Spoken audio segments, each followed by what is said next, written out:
Съжалявам. Виждам, че се интересуват от Фройд. Да, в момента това уча. Благодаря ви.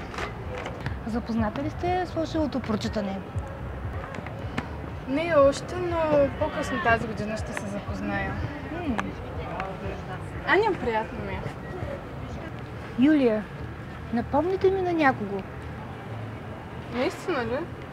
Сигурно сте познавали баща ми. Всички казват, че съм негово копие. Едва ли. Елате да седнем някъде. Стига да имате време. Нямам много, но... Добре, къде предлагате?